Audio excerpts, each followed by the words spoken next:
자, 안녕하세요. 영화는 꺼다는 보리자루 마냥 갖다 놓고 지랄만 하는 방송, 전문성과의 거리두기를 지향하는 방송, 소소한 지적 허영을 책으로 하는 방송, 스포일러가 별처럼 쏟아지는 방송, 끝은 창대할지 모르겠지만 일단 미약한 시작은 해낸 방송, 어디 영좀, 어디서 영화를 좀 봤니? 진행, 제작, 연출, 기타 등등을 맡고 있는 빌바오입니다. 오늘은 24번째 시간 그린북을 다룹니다.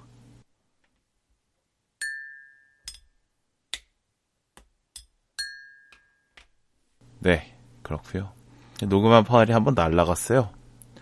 두 번째로 녹음하고 있는데 이래 참 허무합니다. 어쨌든 간에 뭐 해보죠. 자, 저는 이 영화를 왜 골라왔냐면 그린북을요. 가끔 혼자 뭐 맥주 한두 잔 하면서 보는 영화 중에 하나예요. 뭔가 뭐 과하게 술을 먹고 싶진 않은데 그냥 한두 잔 먹고 그냥 알딸딸한 상태에서 잠이 들면 좋겠다 싶을 때, 그럴 때 딱 트는 영화입니다. 그만큼 뭐 부족함이 없는 영화죠. 또 내용도 편안하고 메시지도 훈훈하고 또 완성도도 높고 이렇기 때문에 언제든지 봐도 부담 없이 재밌게 볼 수 있는 그런 영화들이 있죠. 저는 뭐 여러 가지 있는데 마션, 아메리칸 셰프, 스크로브락, 라디오스타, 완득이 뭐 이런 거를 좀 봅니다. 네. 뭐 영화 끝날 때쯤에 깰 수 있을 정도로 술을 딱 마시면은 딱 좋은 것 같아요. 네.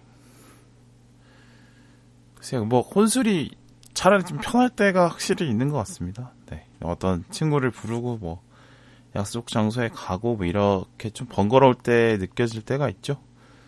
또 뭐 어디 가서 뭐 기분은 좀 안 좋은 일이 있었는데 이걸 가지고 뭐 하소연하기는 좀 그렇고 뭐 그런 날들 고를 때 이제 하는 것 같습니다. 적절하게 다음날 컨디션에 지장 안 주는 선에서 영화와 함께 혼술 즐기는 거는 뭐 꼭 적절하게 괜찮은 취미라고 해도 되나요, 이런 걸? 적절한 스트레스 해소 방법인 것 같습니다. 네.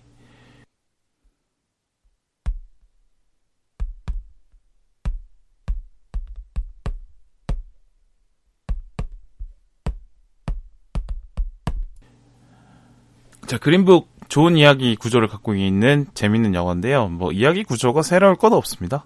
버디무비는 수없이 많으니까. 근데 각 이야기를 구성하는 요소를 적절히 배치한 것이 아주 좀 좋아 보였어요. 그래서 좀 더 완성도 있게 느껴지는 그런 영화라고 생각을 합니다. 확실히 휴먼 드라마 장르에는 초반에 배경에 대한 설명이 확실히 필요한 것 같아요. 이 작품의 이야기는 이제 이질적인 두 사람이 친구가 되는 그런 이야기이기 때문에 초반에 얼마나 다른 사람인지를 잘 표현해야지 결말에서의 감동이 더 커지겠죠? 그만큼 이제 격차가 커지는 거니까요. 영화 초반에는 이제 인종적인 배경, 사회적인 위치, 개인적인 성격, 그리고 어떤 능력을 갖고 있는지, 그리고 특히나 토니 같은 경우는 인종적인 시각을 어떻게 갖고 있는지를 좀 보여줘요. 뭐 그냥 백인을 향하는 태도나 중국인, 인도인을 향하는 태도, 또 흑인을 향하는 태도 이런 것도 나눠서 보여줍니다. 이렇게 좀 구분을 해놨죠. 전당포 가게 인도인에 대한 태도, 면접 대기자를 어떤 중국인, 또 집 배관을 수리하러 온 흑인 배관공에 대한 태도, 이런 자그마한 에피소드를 가지고 토니의 다른 인종에 대한 차별적인 시각을 미리 보여주는 것 같습니다. 이런 나쁜 면도 보여주지만 또 친근한 이미지도 형성을 해줘요. 일단 많이 먹는 캐릭터, 먹는 걸 좋아하는 캐릭터라는 것도 보여주고 주변 사람들에게 인정을 받는 능력을 갖고 있는 것도 보여주고 또 친구들과 가족들과 농담 따먹기도 아주 잘하는 그런 떠버리 립이라는 별명이 왜 붙었는지도 보여주죠. 또 아내의 말을 잘 듣고 아이들에게 또 잘하는 모습도 보여줍니다. 그러니까 이 사람이 못 배우고 막 거친 삶을 살아서 나쁜 생각을, 잘못된 생각을 갖고 있는 건 맞는데 원래부터 나쁜 사람은 아니고 개선의 여지가 충분히 있는 사람으로 묘사를 좀 많이 해요. 그러니까 이제 토니의 문제적인 시선이나 발언들도 그 당시 1960년대에 미국에서, 뉴욕에서 뭐 이탈리아 이민자들 사이에서는 전혀 문제될 것이 없었다. 그들 사이에서는 그런 걸 좀 깔아두죠. 반대로 영화 초반에 돈 셜리에 대한 정보도 뭐 충분히 제공이 되긴 한데 토니에 비해서는 좀 덜 제공을 합니다.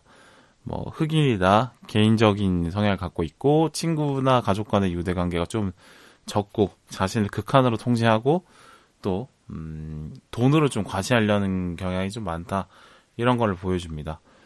교양이나 도덕을 좀 강조하는 편이고 스스로 자긍심을 지키려고 하는 어떤 고매한 태도 이런 걸 많이 보여주죠. 상당히 좀 원칙주의자적인 딱딱함이 있는 거다라는 걸 알려줍니다. 근데 토니에 비해서는 좀 정보가 좀 적죠. 초반에는. 왜냐면 나중에 드러날 돈 셜리의 특성이 이야기를 풀어가는 아주 중요한 소재가 되기 때문에 뒤로 조금씩 빼놓고 배치를 한 것 같습니다. 흑인들과 왜 어울리지 못했는지, 백인들에게도 왜 차별을 받고 인정받지 못하는지, 또 본인이 이성애자가 아니라 동성애자라는 것 때문에 이거를 사실을 밝히기가 어려웠던 그 당시 사정 때문에 여러 가지 정체성의 혼란이 있다는 점, 또 그것이 또 가정생활의 실패까지 이어졌다는 점을 나중에 이제 알려주게 되는 거죠. 초반에는 토니에 대한 비중이 좀 높습니다만 후반에는 돈 셜리의 개인적인 문제들이 좀 다르면서 끝으로 갔을 때는 두 사람의 밸런스가 딱 맞아지는 그런 이야기 구조라고 볼 수 있겠죠. 그리고 이 이야기의 전개가 좀 상당히 리드미컬해요. 다툼의 크고 작음이 번갈아서 배치가 됩니다. 또 다툼의 소재도 조금씩 바뀌어요. 그래서 큰 흐름으로 봤을 때는 서서히 이제 갈등이나 감정이 고조돼 가는 건 맞지만 그 사이에 조금씩 이제 변동, 웨이브가 있는 거죠. 그 안에서 조금씩 밀고 당김이 계속 번갈아 가면서 나옵니다. 그러니까 돈과 토니가 서로에게 번갈아서 도움을 주는 것도 나오고 또 다툼의 내용이 조금씩 바뀌는데 뭐 운전에 대한 자세나 아니면 준법의식 같은 거, 쓰레기 투척하는 거, 아니면 떨어진 물건을 그냥 주워서 자기가 갖는 거, 뭐 아니면 뭐 식성에 대한 문제, 치킨을 놓고 이런 얘기도 나오죠.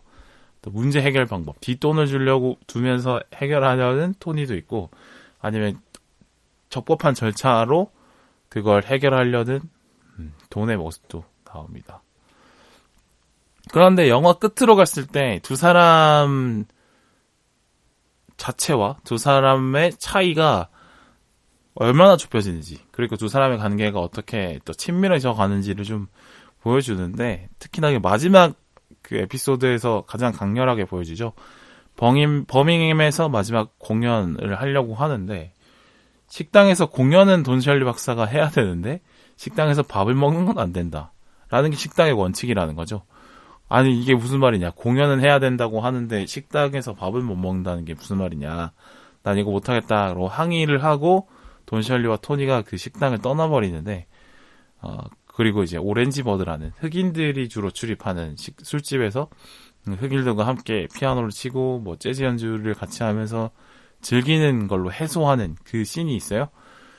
거기서 이제 가장 큰 어떤 여태까지의 싸워왔던 그들 간의 어떤 갈등이나 뭐 감정들이 싹 해소가 되는 구조로 만들어 놓은 거죠.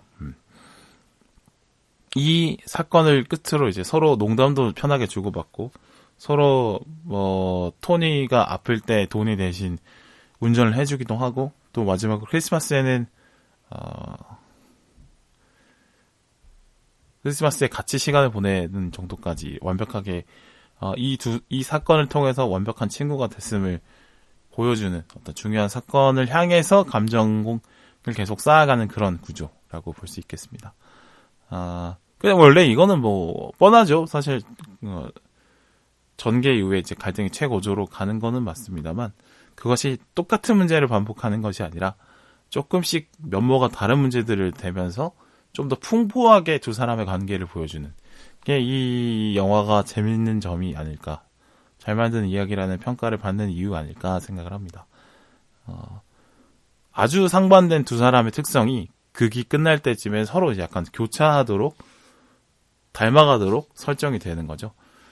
불의에 잘 참고 차분히 대응하는 편인 돈 셜리가 나중에는 좀 강하게 대처하는 모습을 보여준다든지, 토니가 발끈하고 강하게 대응하는 편이었다면 후반부에는 참으면서 좀 다른 해결 방법을 제시하려고 한다든지, 또 사람들에게 마음을 열고 다가가긴 하는 거를 좀 힘들어하던 돈 셜리가 나중에는 이제 흑인들과 같이 연주를 먼저 하려고 하는 모습을 보여준다든지, 그리고 뭐 문장을 제대로 잘 못 쓰고 단어 쓰는 게 몇 개 안 되던 토니가 스스로 문장을 만들어내는 모습을 보여준다든지, 이렇게 교차하는 모습을 통해서 닮아가게 표현을 한다는 거죠. 이런 전개 방식이 제 이야기 자체를 큰 구조는 상당히 단순하지만 그 안을 보면 상당히 풍부한 디테일들이 살아있고 다양함이 있었다. 그래서 이 이야기가 재밌었다라고 평가를 받는 것 같습니다.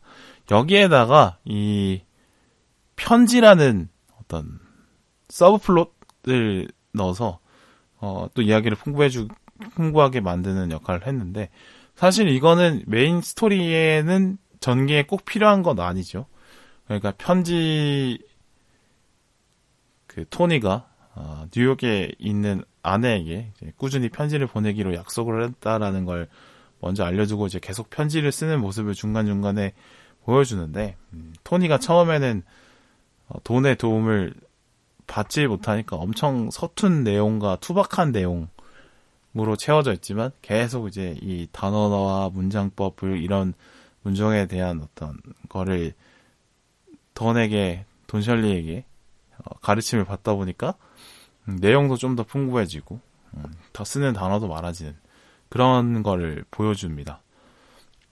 그러니까 편지의 수준이 올라가는 그 과정을 통해서 두 사람이 결국에 무언가를 함께 만들어가는 관계가 된다라는 걸 또 보여주기도 하고, 또 토니의 성장을 또 얘기하기도 하고요. 또 이 편지 때문에 돈 셜리 박사가 토니의 가족에게 좀 더 의미 있게 소개가 되는 역할을 하게 되는 것도 있죠. 그래서 이 편지를 통해서 이 둘의 여정의 시작과 끝을 보여주기도 하고, 둘이 함께 성장하는 걸 보여주기도 하고, 또 토니의 가족과 돈을 연결해주는 역할도 합니다. 실제로 이 편지라는 소재가 없어도 이야기가 잘 진행은 되지만, 그 편지라는 소재를 꾸준히 보여줌으로써 이 두 사람의 관계, 이야기의 면모를 좀 풍부하게 만들어주는 것도 아주 좋은 선택이었다라고 생각을 했습니다. 이런 걸 볼 때 좋은 시나리오를 만드는 게 참 어렵고 잘 해야 되고 많은 생각이 필요하고 수정을 거쳐가야 되는 과정이라는 걸 좀 많이 느끼게 됐어요. 뭐 시나리오를 기초부터 이렇게 초반 설정을 놓고 전개 갈등의 고조 이렇게 쌓아가는 방식이 있을 것 같고요. 아니면 원래 실화가 있으니까 그 실화를 다듬어서 깎아가면서 만드는 방법이 있을 것 같은데요. 근데 그린북은 실화에 영향을 받았다고 했기 때문에 실화를 갖다 놓고 좀 깎아가는 방법을 쓴 것 같아요. 그리고 이제 좀 깎아놓고 이야기를 좀 더 풍부해 줄 거리를 만들었거나, 아니면 기존 실화에 있던 것들 중에 흥미로운 에피소드만 남겨놓고 좀 더 키운다든지 그런 식의 방법을 썼겠죠. 이 이야기 자체가 상당히 풍부했던 이유가 실화에서 출발했기 때문인 것 같아요. 제가 실화 영화를 좀 좋아하는 이유도 이런 디테일들이 풍부해서인 것 같습니다. 반대로 실화에 바탕하지 않고 아예 새로운 이야기를 창작하는 경우에 디테일을 충분히 만드는 게 상당히 중요한 과제인 것 같고, 그거를 제대로 못하면 뻔한 이야기가 되고 지루해지는 이야기가 되고 신선함을 주지 못하는 그런 이야기가 되는 것 같아요. 그래서 이런 디테일을 현실에 제일 가깝게 풍부하게 채우기 위해서, 그래서 작가분들이 이제 취재 같은 거를 충실히 하지 않나, 그리고 혼자만으로 만들기 어려우니까 공동작업도 많이 하게 되는 것 같고요. 그렇습니다. 그러니까 이야기의 밀도 자체가 현실 세계의 밀도에 미치지는 못하겠지만 버금갈 수 있도록 만드는 게 상당히 중요하다, 이런 거를 한번 또 생각해 보게 돼요.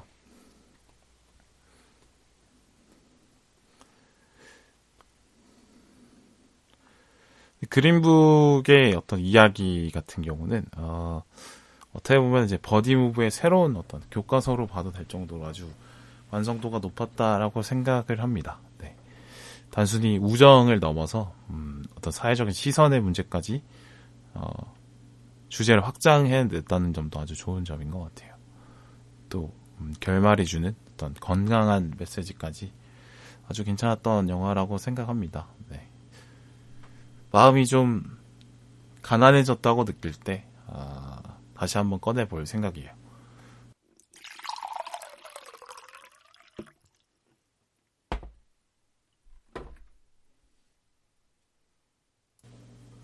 자, 이 영화를 통해서 이제 편견, 사회적 시선이라는 게 어떻게 생겨나고 작용하는가를 한번 고민해 봤습니다. 편견은 제가 볼 땐 스스로 만드는 것보다는 어딘가 누군가에게 듣고 만들어지는 게, 주입되는 게 훨씬 크지 않나, 이런 생각을 합니다. 제 경험인데요. 제가 10대를, 그러니까 학창시절을 부산에서 보냈기 때문에 다행히 이제 친척분들, 선생님들 다 경상도 사람들이죠. 그래서 지역주의가 묻어나는 발언들을 상당히 많이 하셨어요. 지금도 그런 생각을 갖고 계시고, 예. 내용은 그런 건데, 경상도 사람의 의리가 있다. 손익계산보다는, 돈보다는 이제 정의나, 그런 걸 먼저 따진다. 타 지역 사람들은 속내를 잘 모른다. 뒤통수 친다. 깍쟁이다. 정의 없다. 이런 얘기들을 좀 하셨어요. 근데 저는 그런가 보다 생각을 했거든요. 근데, 서울에 오면서 알게 됐어요. 그건 역시 사람 바이 사람이구나. 서울에 오지 않았다면 이 선입견을 깰 기회가 없었겠죠? 그대로 살았을 가능성도 있을 것 같아요. 왜냐면 부산에 살면 사실 타지인과의 만남이라는 게 확실히 적었을 테니까 그랬을 것 같습니다. 글쎄요, 근데 이게, 요즘에는 다들 도시에서 태어나서 도시에서 평생 살아가는 사람들이 훨씬 많은데, 이런 어떤 지역주의적인 구분이 필요한가 싶고요. 제 생각에는 다른 지역도, 다른 지역에서 타 지역을 바라보는 시선도 내용이 얼추 비슷하지 않을까, 이런 생각을 합니다. 당연히 자기 지역 사람들이 더 좋다고 얘기하고, 타지 사람들을 못 믿겠다라고 얘기하는 거 있잖아요. 그러니까 결국에는 이제 정보가 부족하니까 일단 경계하는 마음을 갖는 것에서 출발해서 만들어지는 지역 감정인 거지, 특별하게 근거가 있거나 그런 건 전혀 아니니까요. 네, 그렇습니다. 그러니까 토니도, 이 영화 속의 토니도 평생 이제 이탈리아계 이민자로서 살아왔고, 또 이탈리아계 사람들과 부딪히면서 일했고, 그렇기 때문에 흑인들과 이렇게 밀접한 관계를 가진 거는 돈샬리 박사를 만나기 전에는 없었을 거예요. 그러니까 이런 흑인에 대한 잘못된 편견이나 아니면 차별적인 시선을 갖고 살아오는데 살면서 별 지장이 없었을 겁니다. 그래서 이렇게 해왔겠죠. 토니도 돈과 일할 기회가 생겨서 편견을 깬 것처럼 흑인과의 섞일 기회가 있었다면 편견은 없었을 거라고 생각을 합니다. 이렇게 항상 부정적인 시선을 갖고 무언가를 판단하는 건 상당히 좋지 않은 행동이라고 볼 수 있겠죠. 그냥 부딪혀 보면 그냥 사람이다, 이런 거를 많이 느끼게 되는 것 같습니다.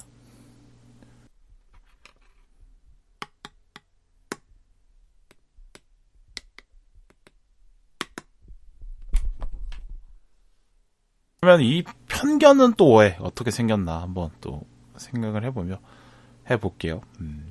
인간은 항상 사고를 할 때 항상 카테고리, 범주를 만들어서 묶어서 생각하는 게 인간의 사고 방식이겠죠. 비슷한 것끼리는 좀 묶고, 또 왜 묶었는지, 또 묶은 것에 대해서 정의를 해서 개념을 만들고요.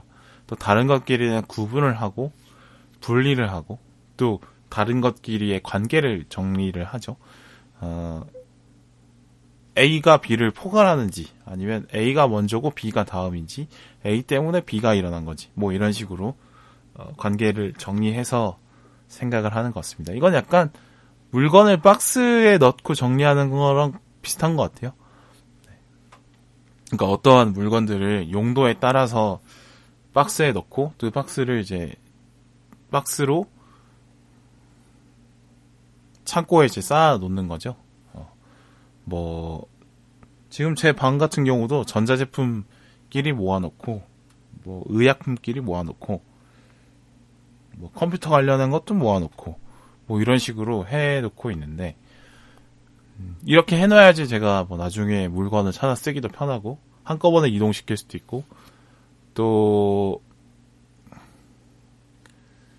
그렇게 되는 거죠. 이제, 이렇게, 박스로 물건을 정리하듯이, 세상의 모든 것들, 모든 사건들, 그런 것들을 개념으로 정리했기 때문에 인간이 지식을 만들고, 지식을 잘 쌓을 수 있었고, 또 그거를 후대에 이어줄 수 있었고, 또 그래서 쌓였던 지식이 응용돼서 또 새로운 걸 만들 수도 있었던 것 같아요. 이것의 또 좋은 장점이 뭐냐면, 자신이 직접 해보지 않은 것들도 자신이 해본 것인 양 활용할 수 있게 된다는 거죠. 그러니까 책을 많이 읽으라 하고 얘기하는 거는 그만큼 효율적인 어떤 방법이라서 추천을 하는 것 같거든요. 그러니까 이 책을 쓴 작가가 갖고 있는 지식이나 경험을 사실은 이게 수많은 사고와 수정을 통해서 책으로 만들어지는 거잖아요. 이렇게 내가 직접 경험하고 이거를 고민하고 정리하는 수고로움을 하지 않고 책만 읽어도 이 저자의 지식과 경험을 내가 얻을 수 있는 거죠. 그래서 책들을 많이 보라고 얘기를 하는 것 같은데, 이 책을 통해서 직접 내가 가지 않는 시간과 공간에 가본 것처럼 할 수 있고, 경험한 것을 내가 경험한 것처럼 얻을 수 있는 거죠. 물론 직접 경험한 것에 비해서 정보의 풍부함이나 생생함은 당연히 떨어질 수밖에 없겠지만, 그래도 효율을 생각해 볼 때 수십 년에 걸쳐 만들어진 지식을 나는 앉은 자리에서 몇 시간 책을 읽으면 알 수 있는 거니까 그만큼 책이 효율적이다, 이렇게 얘기를 하는 거겠죠. 그런데 이렇게 자신이 직접 겪지 않은 것들을 내가 아는 것처럼 생각하는 게 인간에게 수많은 장점을 가져다 주기도 하지만 부작용도 만들어내는 것 같아요. 그게 편견이나 선입견이지 않을까 싶습니다. 그러니까 직접 해보지 않고 전해 들은 것들이 계속 이제 비슷한 속성을 갖는 사람들끼리 모여있다 보니까 계속 전수가 되면서 한 사람의 선입견에서 출발하는 게 계속 이제 그 사람이 속한 집단의 생각이 퍼지고, 또 그 생각 때문에 그 집단에 속한 사람이 또 그 생각이 이끄는 방향대로 또 생각을 하게 되고, 선입견이 또 구체화되고 굳어지고 또 강력해지는 거 아닐까 생각을 합니다. 제가 경상도 사람들의 주변에서 살았기 때문에 별 생각 없이 타 지역에 대한 편견을 갖고 있었던 것처럼, 그 영화 속의 토니가 이탈리아계 사람들끼리만 살았기 때문에 타 인종에 대한 안 좋은 시선을 갖고 있었던 것처럼 그렇게 되는 것 같습니다. 그래서 항상 자기가 직접 겪지 않은 부정적인 내용에 대해서는 스스로 체크하려고 하는 마음가짐이 좀 필요한 것 같아요. 네. 그러니까 우리 일상생활 속에서는 자신이 직접 겪지 않은 사람에 대한 다른 사람의 뒷담화만 듣고 그 사람을 평가하려고 하지 않아야 된다, 이런 거겠죠? 네. 또 하나 생각해 보는 게, 항상 좀 더 사회에서 권력을 갖지 않은 쪽에게 부정적인 이미지를 많이 씌우려고 하는 것 같습니다. 결과적으로 자신들이 지배하는 것이 정당하다라는 걸 만들기 위해서 그런 것 같아요. 그러니까 흑인들은 멍청하고 게으르고 동물에 가까우니까 백인들의 지배를 받아야 된다라는 그런 거 있었죠.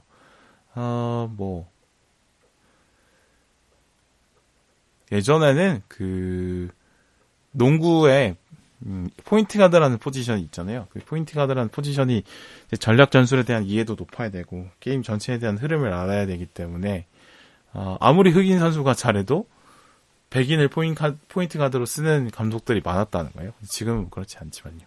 근데 이런 게 또 비슷한 예가 일본인들이 우리나라를 강제 점거할 때, 그때도 항상 조선인들은 게으르고 말을 안 듣고 성질이 급하고 냄비 근성이 있고 이런 부정적인 시선을 계속 프레임을 씌워서 그러니까 우리의 일본의 지배를 받아야 돼 라는 논리로 항상 옮겨가잖아요. 그러니까 우리가 살면서 느껴지는 어떤 부정적인 시선들 같은 경우는 실제적으로 현실과 좀 다르고 그냥 정치적인 목적에 의해서 만들어진 이미지일 수 있다라는 걸 좀 경계해야 되는 것 같습니다.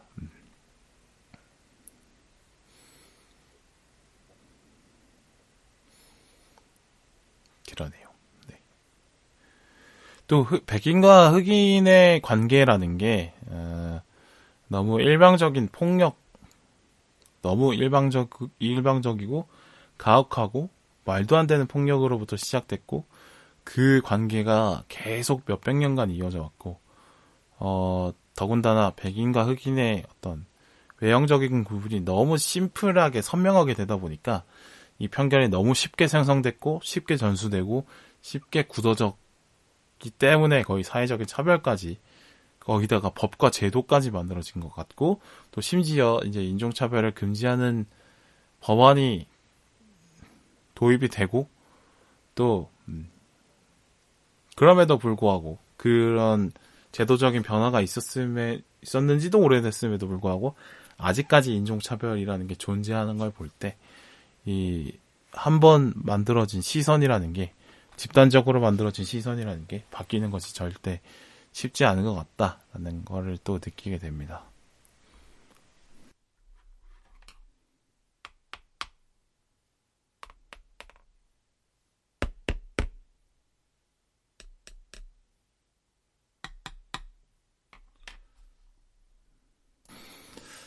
자, 마지막으로 이 영화의 흑인에 대한 시선이 논란이 있더라고요. 저는 이 영화가 되게 그 메시지적으로 완벽했다라고 생각했기 때문에 영화가 좀 영리하게 누군가가 불편하게 느낄 만한 수 있는 지점들을 잘 없앴고 넘어갔다는 생각을 해서 논란이 있을까라고 생각을 했는데 논란이 좀 있더라고요. 흑인 입장에서는 이게 불쾌하다는 거죠. 결과적으로 이야기 결말에 가면 백인인 토니가 흑인인 돈셜리 박사를 끌어안는 모양새라는 거죠. 뭐 인종차별 또 하나가 토니가 인종차별을 하는 것에 대한 대가를 치르지 않았다라는 건데 뭐 항상 저는 그렇게 생각합니다. 앞에 말씀드렸다시피 이게 차별적 시선이라는 게 그 강자가 약자를 지배하기 위한 정치적인 목적으로 조작된 가능성이 높기 때문에 항상 차별을 받는 입장을 먼저 존중해줘야 되는 것이 맞다라고 저는 생각을 하고요. 또 인종차별 문제가 사실 사회적인 이슈로 크게 부각이 되지 않는 한국에서 자라온 저이기 때문에 당연히 이제 미국 사회에서 일어난 인종적인 문제에 대해서 완벽하게 공감한다고 말할 수 없죠. 그래서 상당히 조심해야 되는 문제라고 생각을 합니다.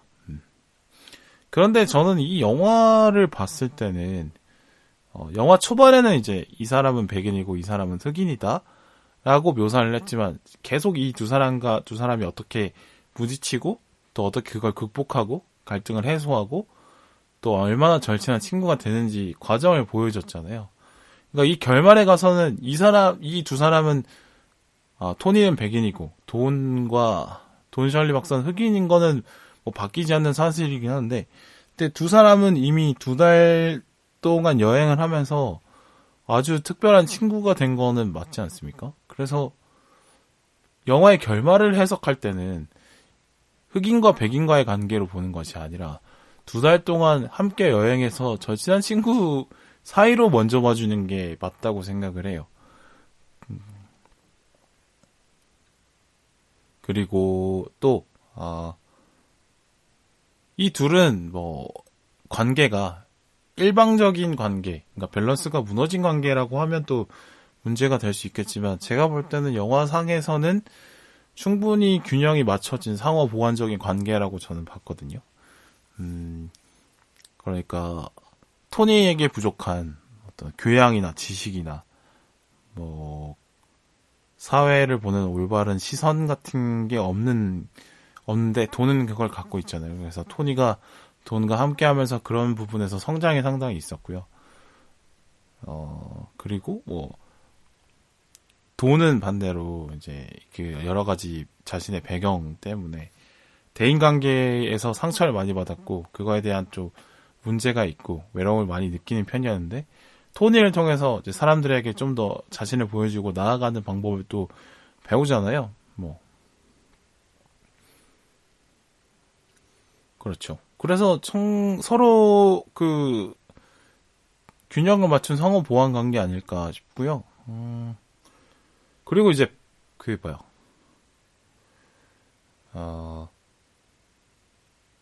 일반적인 그런 사회적인 편견의 기초에서 볼 때는 백인이 고용인이고 흑인이 피고용인인 경우가 많을 텐데 이건 좀 반대로 이제 뒤집어 놓은 데다가 또 돈셜리 박사는 토니에게 평균 이상의 대우를 해주는 편이다라는 어떤 설명이 나오기 때문에 그것도 좀 잘못된 그걸로 문제를 삼는 거는 좀 잘못되지 않았나 이렇게 생각을 합니다. 그럼에도 불쾌하게 느낀다고 하면 그 입장이 틀렸다고 말할 수는 없는 것 같아요. 오히려 저 같은 경우는 이런 논란이 있다는 것 때문에 인종차별 문제가 제 생각, 제 느낌만으로는 상상할 수 없는 어렵고 뭐 많은 고민이 필요한 문제라는 거를 좀 깨닫게 되는 것 같아요. 또 이 영화를 보다 보니까 이제 제가 전에 다뤘던 헤로니모나 초선에서 나왔던 정체성 문제까지 또 생각이 들면서 한 인간과 한 집단의 정체성의 문제 그리고 그 정체성 간의 충돌 같은 것이 참 어렵고 복잡한 부분이고 쉽게 해소가 안 되는 거구나 라는 것도 알게 되는 것 같습니다. 네. 자, 그래서 그린북이라는 이 좋은 영화가 인종차별 문제를 해소하는데 도움이 되지 않았을까? 아니면 오히려 문제를 심화시켰을까? 라고 물어본다면 저는 아니라고는 대답을 할 수 있을 것 같습니다. 물론 뭐 인종차별을 대하는 시선이 좀 더 섬세하지 못했다, 좀 더 뭐 공정하지 못했다라고 평가는 할 수 있다고는 봐요. 뭐 완벽하지 않다는 것도 맞습니다. 그러나 이 영화의 메시지는 흑백차별에 반대한다. 그 인종과 상관없이 좋은 친구가 될 수 있다. 라는 메시지를 담고 있고 그리고 좋은 이야기 구조와 뭐 좋은 연기, 완성도를 갖고 잘 전달을 했기 때문에 이 영화 자체가 부족함이 있습니다만 인종차별 문제를 해소하는데 분명히 저는 일조를 했다고 생각해요. 그리고 토니 발레론가라는 이 사람이 1960년대에 사람이라는 걸 감안을 해볼 때 토니의 변화는 그래도 긍정적이라고 봐도 되지 않을까 싶습니다. 네. 그러니까 변화의 폭만 따지고 보면 토니가 처음과 비교했을 때 분명히 긍정적으로 변화한 건 맞지 않나 이렇게 말씀을 드리고 싶네요. 자, 그렇고요.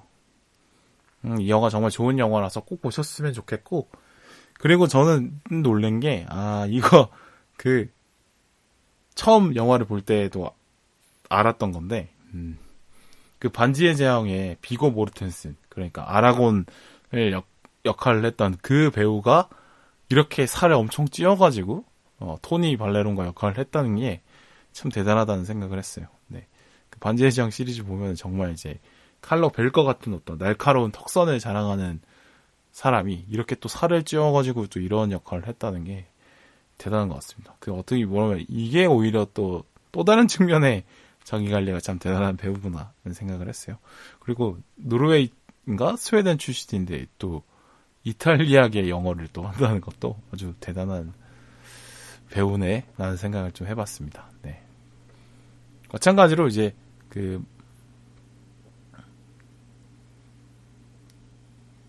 돈셜리 역할을 했던 마하샬리 배우도 연기 너무 좋았어요. 네.